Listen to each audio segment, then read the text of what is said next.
योगेन चित्तस्य पदेन वाचा मलं शरीरस्य च वैद्यकेन योपाकरोत्तं प्रवरं मुनीनां पतञ्जलिं प्राञ्जलिरानतोऽस्मि। योगेन चित्तस्य पदेन वाचा मलं शरीरस्य च वैद्यकेन योपाकरोत्तं प्रवरं मुनीनां पतञ्जलिं प्राञ्जलिरानतोऽस्मि।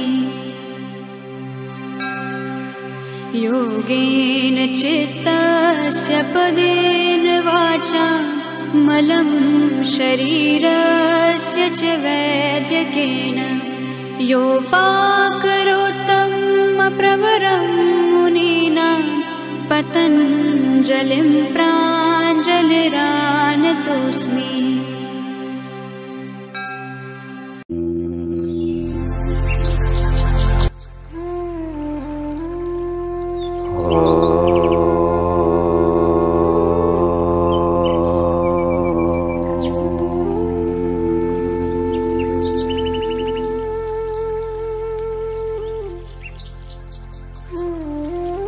वाक्यकारं वररुचिं भाष्यकारं पतञ्जलिं पाणिनिं सूत्रकारं च प्रणतोऽस्मि मुनित्रयं। योगेन चित्तस्य पदेन वाचा मलं शरीरस्य च वैद्यकेन योपाकरोत्तं प्रवरं मुनीनां पतञ्जलिं प्राञ्जलिरानतोऽस्मि।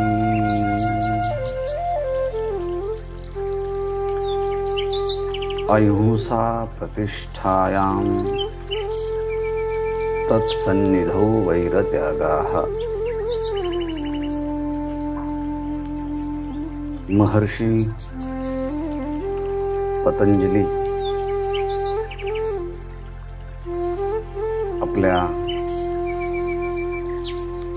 योग सूत्र अंतर्गत समाधीपाद आणि समाधीपादांतर्गत यम नियम आसन प्राणायाम प्रत्याहार धारणा ध्यान आणि समाधी या अष्टांग साधनांचा विचार करीताना अंतःकरणातील अशुद्धीची निवृत्ती होते आणि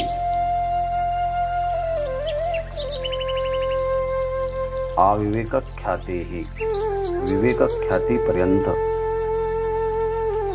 अंतःकरणामध्ये ज्ञानदीप्तीही ज्ञानाचा प्रकाश हा अभिव्यक्त होतो। ही फलनिष्पत्ती सांगितली। नंतर यम नियमांचं अनुष्ठान करताना कधी कधी प्रारब्ध वशामध्ये आपल्या आजूबाजूला अनेक प्रकारचे लोक असतात आणि त्यामुळे विरोधी भावनांचा उद्रेक साधकाच्या अंतःकरणामध्ये होतो। मग हिंसा वितर्क हिंसा दया सत्याच्या ऐवजी असत्य, अहिंसाच्या ऐवजी हिंसा, आस्थेच्या ऐवजी स्तेय, अपरिग्रहाच्या ऐवजी परिग्रह, ब्रह्मचर्याच्या ऐवजी विषयप्राप्ती अशा विरोधी वृत्तींचा उदय साधकाच्या अंतःकरणामध्ये होतो। तेव्हा अशा वेळेस साधकाने आपल्या मनामध्ये प्रतिपक्ष भावनम वितर्कबाधने प्रतिपक्ष भावनम अशा वितर्काच्या द्वारे अंतःकरण वृत्ती जर बाधित होत असेल प्रतिपक्ष भावनम, त्याच्या विरोधी प्रकारच्या भावना कराव्यात. आणि ह्याप्रमाणे प्रतिपक्ष भावना करत असताना तो योगी अंतःकरणामध्ये लोभ निर्माण झाला, क्रोध निर्माण झाला, मोह निर्माण झाला, तरी देखील वितर्क जे हिंसादिक जे आहे ती हिंसा स्वतःही करीत नाही, काम क्रोधादी प्रभावाने कोणाकडनं करवूनही घेत नाही, आणि कामक्रोधाच्या प्रभावानं कुणी हिंसादी करत असेल त्यांना अनुमोदनही देत नाही. त्या हिंसेच्या संबंधानं मृदू म्हणजे कमीत कमी किंवा मध्यम किंवा तीव्र अशा कोणत्याच प्रकारच्या हिंसा त्याच्याकडनं होत नाही. मृदू मध्यादी मात्रा. याचं कारण ह्या हिंसादी ज्याची ज्याची हिंसा केली तो पुन्हा आपली हिंसा करण्याकरता पुढच्या जन्मात वाट पाहत असतो, आणि त्याचा बदला घेण्याकरता हे प्राणी कोणत्या ना कोणत्या स्वरूपामध्ये असतात. म्हणून अज्ञानाच्या पोटी आपण या सगळ्या कृती करतो. त्याचं जे फळ दुःख ते अनंत काल भोगावं लागतं. अशा प्रकारची प्रतिपक्ष भावना साधक आपल्या अंतःकरणामध्ये करतो. दुःख अज्ञान अनंत फलाहा इति प्रतिपक्ष भावना. आपण जे सगळं करतोय ते अज्ञानापोटी करत आहोत. त्याचं दुःख आहे आणि ते दुःख आपल्याला पुढच्या अनंत कालापर्यंत भोगावं लागणार आहे. अशा प्रकारची प्रतिपक्ष भावना तो योगी आपल्या अंतःकरणामध्ये करतो आणि वांग निश्चय करतो की मी माझ्या वाणीने सर्वथा सर्वदा सर्वभूतानां अनभिद्रोह. सर्वथा म्हणजे सर्व काळामध्ये, सर्वदा सर्व प्राण्यांच्या बरोबर, सर्व भूतानां अनभिद्रोह अहिंसा. हे कोणत्याच प्राणीमात्रांना हिंसा पीडा पोचवणार नाही. माझ्या शरीराने नाही, माझ्या वाणीने नाही. शरीराने प्रत्यक्ष क्रिया करून दुसऱ्याला पीडा दिली जाते. वाणीने कठोर शब्दांचा प्रयोग करून दुसऱ्याला दुखवलं जातं, त्याची हिंसा केली जाते. आणि मनाने दुसऱ्याच्या विषयी द्वेष भावना, तिरस्कृत भावना, असूया भावना, ईर्ष्या भावना अंतःकरणामध्ये ठेवली तर ही मानसिक हिंसा होते. आणि त्यामुळे साधकाच्या साधना करताना त्याला मोठा प्रतिबंध निर्माण होतो. त्याची प्रगती होऊ शकत नाही.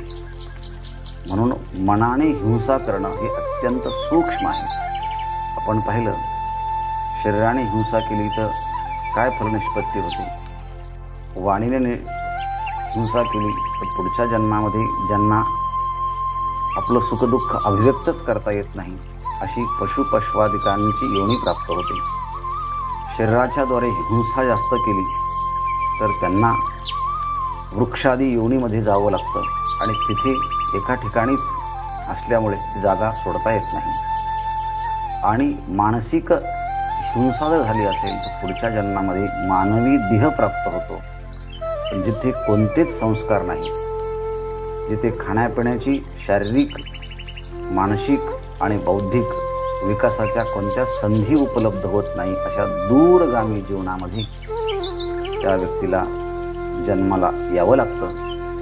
आणि म्हणून हा ठरवतो की मी आता माझ्या कायेने, वाणीने आणि मनाने कोणत्याच प्रकारची हिंसा करणार नाही.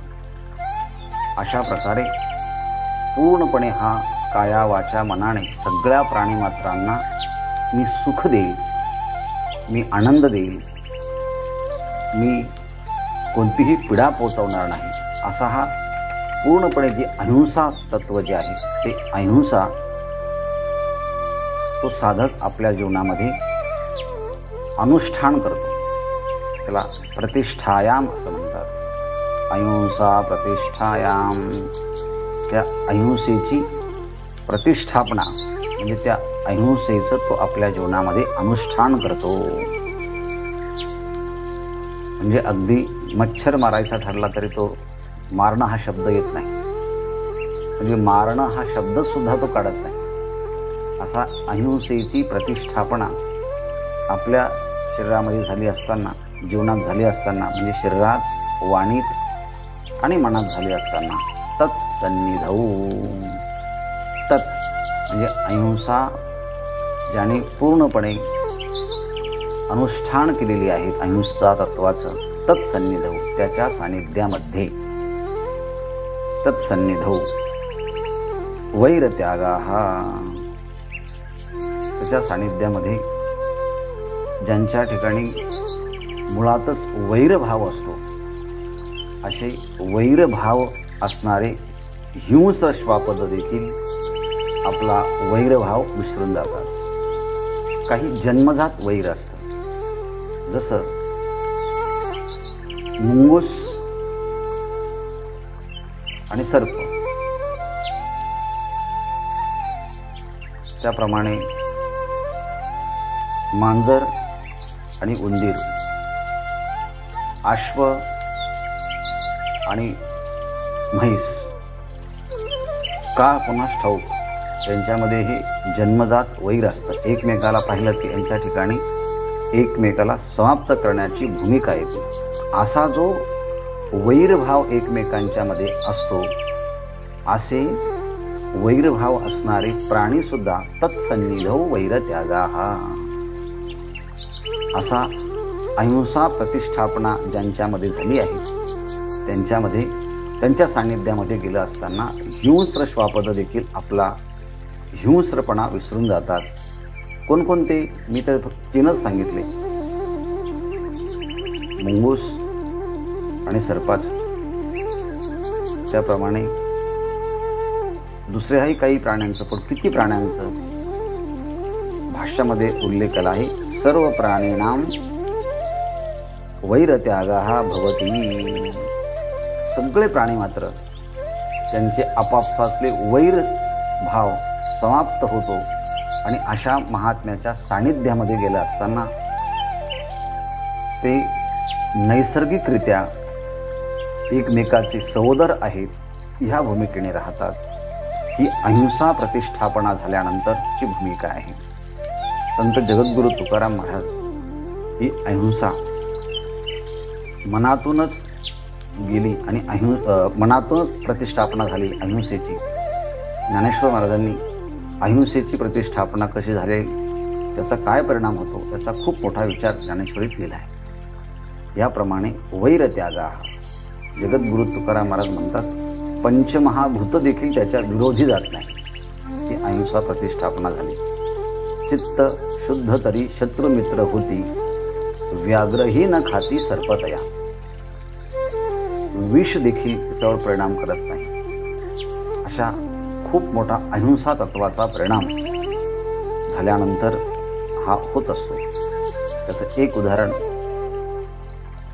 म्हणजे मंडालेच्या तुरुंगामध्ये गीता रहस्य लिहिणारे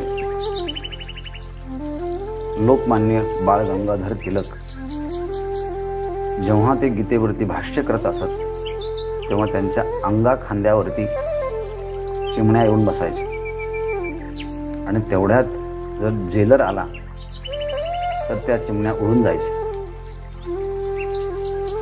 तेव्हा त्या जेलरने टिळकांना विचारलं की आम्ही इथे नसताना त्या चिमण्या तुमच्या अंगा खांद्यावरती येतात आणि आमच्या बुटांचा आवाज ऐकला तरी त्या उडून जातात, त्याचं कारण काय? तेव्हा टिळक म्हणाले या सगळे पक्षी माझ्या अंगा खांद्यावरती जरी आले तर त्यांना माहिती आहे माझ्याकडनं कोणतीच त्यांना पीडा होणार नाही, म्हणून अगदी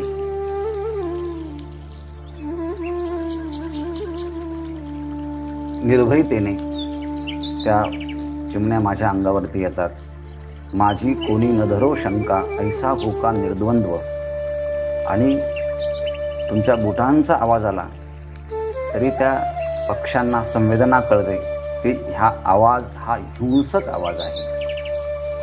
म्हणजे तुम्ही हिंसक आहात ही गोष्ट वेगळी आहे, पण तुमच्या आवाजाच्या पायाच्या पावलांच्या आवाजामध्ये हिंसकता आहे, म्हणून ते पक्षी उडून गेले. जगद्गुरु तुकाराम महाराज त्यांचाही असाच अनुभव आहे. आपल्या अंगा खांद्यावरती ज्या ठिकाणी चिमण्या बसलेल्या होत्या तिथे गेली, चिमण्या उडून गेल्या. त्यांनी ठरवलं जोपर्यंत ह्या चिमण्या आपल्या अंगावरती येऊन बसत नाही तोपर्यंत मी इथून उठणार नाही. आणि खरोखरच त्या चिमण्या आपल्या अंगावरती पुन्हा येऊन बसल्या तेव्हा त्यांनी अभंग लिहिला. अवघे भूते साम्य आली देखेन मै कै होती. विश्वास तो मग खरा पांडुरंग कृपेचा. माझी कोणी न धरो शंका ऐसा होका निर्द्वंद्व. तुका म्हणे जे जे भेटे ते वाटे मी ऐसे. अर्थात ही अहिंसेची प्रतिष्ठापना आहे. की आपण ज्यांना भेटतो त्यांना आपण आपलंसं वाटतो. ही श्रेष्ठ अनुभूती आहे. रवींद्रनाथ टागोरांची सुद्धा त्यांना मारण्याकरता काही लोकांनी पाठवलं आणि हातामध्ये काठी घेऊन त्यांच्या डोक्यावरती आघात करणार. तेवढ्यात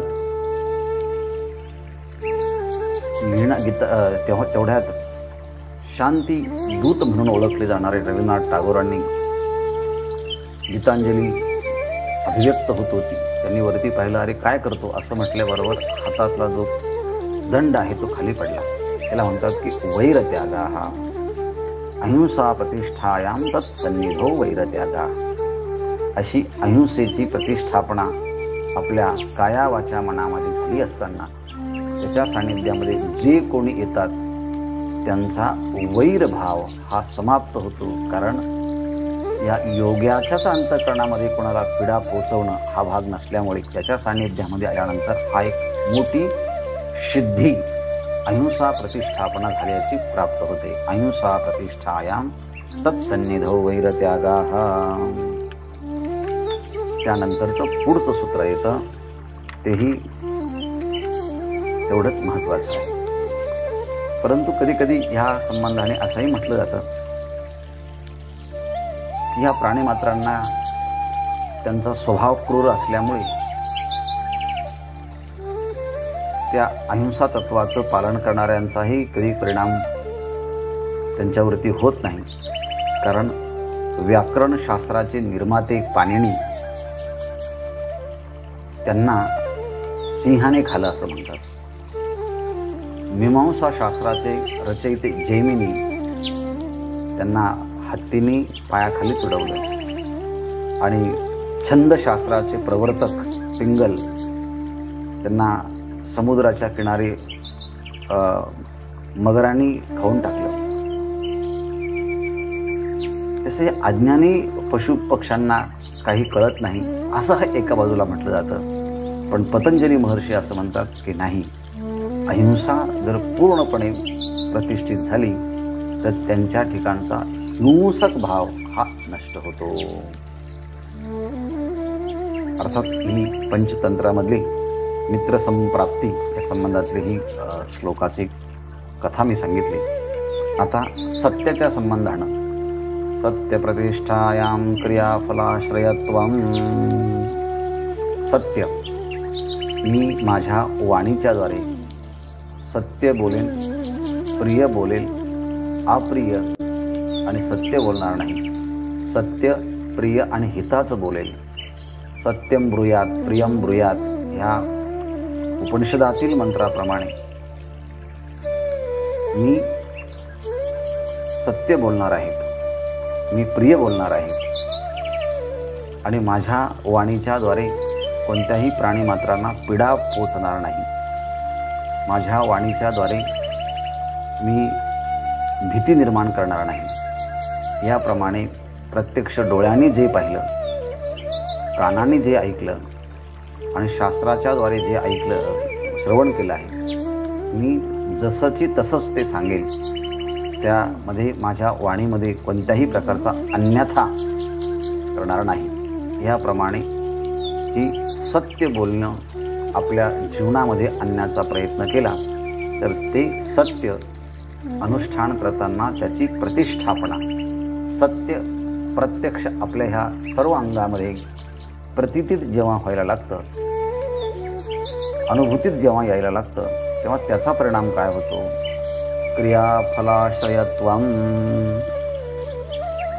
क्रियाफला म्हणजे आपण आपल्या मुखातून जे शब्द बोलू तशा प्रकारची क्रिया आणि त्याचं फल हे प्राप्त होतं. कोणाला सांगितलं धार्मिको भूया इति भवती धार्मिकाः, एखाद्याला सांगितलं धार्मिको भूया, धर्माचं आचरण करणारा हो असं म्हटल्याबरोबर तो लगेच तशा प्रकारची क्रिया करायला सुरुवात करतो आणि त्या क्रियेचं फलही त्याला प्राप्त होतं. सत्य बोलणाऱ्या महापुरुषाच्या मुखातून एखादं वाक्य निघालं की तशा प्रकारची क्रिया आणि त्या क्रियाप्रमाणे फल प्राप्त होतं. त्याप्रमाणे स्वर्गम प्राप्नोही, तू स्वर्गाला प्राप्त हो असं म्हटल्याबरोबर तो स्वर्गाला प्राप्त होतो. अशी अमोघ वाणी त्या योग्याला प्राप्त होत असल्यामुळे त्या योग्याच्या वाणीमध्ये एक प्रकारचं अलौकिक सामर्थ्य प्राप्त होतं. याचं कारण त्या सत्याची प्रतिष्ठापना, सत्य प्रतिष्ठायाम. याचं उदाहरण खूप आपल्याला सांगता येतील, फक्त एकच सांगतो. अगदी नेवासेला मृत्युमुखी पडलेले सच्चिदानंद बाबा आणि त्यांच्या पत्नीने ज्ञानेश्वर महाराजांना नमस्कार केला आणि ज्ञानेश्वर महाराजांनी सांगितलं सौभाग्यवती भव. ते म्हणाले असं कसं शक्य आहे, प्रेत यात्रा चालली आहे, पती आहे ते माझे. ते म्हटले मी कधी असत्य बोललोच नाही, त्यामुळे असं होणार नाही कधी. आणि जवळ गेले आणि त्याच्याकडे पाहिलं, पाणी त्यांच्या अंगावरती सिंचित केलं. ते सच्चिदानंद बाबा पुन्हा जिवंत झाले. याचं कारण एक आहे सत्य प्रतिष्ठायाम क्रियाफलाश्रयत्व. आपण सत्य जर बोलत असू तर आपल्या मुखातून निघालेला शब्द हा सत्य क्रियान्वित होतो, त्याची फलनिष्पत्ती होते. म्हणून श्रेष्ठ महापुरुषांचे आशीर्वाद घेण्याची आपल्याकडे ही पद्धत आहे. ज्ञानेश्वर महाराजांनी आणखी एक गोष्ट सांगितली, त्याचे खूप योग्यांच्या वेगवेगळ्या कथा आहेत, पण त्यांची आपल्याला परिचित असल्यामुळे मी मुद्दाम सांगतो. ते म्हटले 16 वर्षाच्या वयामध्ये ज्ञानेश्वर महाराजांनी एवढा मोठा ज्ञानेश्वरी ग्रंथ कसा काय लिहिला? ते सांगतात, मी सत्य बोलण्याचं व्रत अनंत कल्पामध्ये केलं होतं. माझे सत्यवादाचे तप वाचे केले बहुत कल्प, ते फळाचे महाद्वीप पातले प्रभू. त्याची फलनिष्पत्ती म्हणून माझ्या माध्यमातून ज्ञानेश्वरीसारखा ग्रंथ निर्माण झाला. म्हणून सत्य जीवनामध्ये अनुष्ठित झालं की तशा प्रकारची क्रिया आणि फल त्या योग्याच्या शब्दातून सहज प्राप्त होतं. एकनाथ महाराजांच्याकडे एक स्त्री आली आणि सांगितलं की माझा मुलगा गुळ खातो, तुम्ही त्याला सांगू नका, बस त्याला तुम्ही सांगा की गुळ खाऊ नका. मग त्यांनी सांगितलं की आणखी 15 दिवसांनी या. ती स्त्री 15 दिवसांनी आपल्या मुलाच्या बरोबर आली आणि सांगितलं की हा मी आता आले आहे. तेव्हा एकनाथ महाराज त्या मुलाला म्हणाले, बाळा अरे गुळ खाऊ नकोस बरं का, आणि जा म्हटले. पण त्या मुलाने गुळ खाणं सोडून दिलं. त्या स्त्रीने विचारलं, हेच वाक्य जर तुम्हाला बोलायचं होतं तर 15 दिवसापूर्वी सुद्धा बोललेच असते, जमलं नसतं का? तेव्हा ते म्हणाले, त्याच्या अगोदर मीच गुळ खातो, मी गुळ खाण्याचं सोडलं, त्यामुळे मला तो अधिकार प्राप्त झाला. याचा अर्थ आहे ज्या सिद्धांताची आपल्या जीवनामध्ये अनुष्ठान घडलं तो सिद्धांत आपल्याला दुसऱ्यामध्ये संक्रमित करू शकतो. त्याला म्हणायचं सत्य प्रतिष्ठायाम क्रियाफलाश्रयत्वम. शेष विचार उद्या. ओम पूर्णमदः पूर्णमिदं पूर्णात् पूर्णमुदच्यते पूर्णस्य पूर्णमादाय पूर्णमेवावशिष्यते. ओम शांती शांती.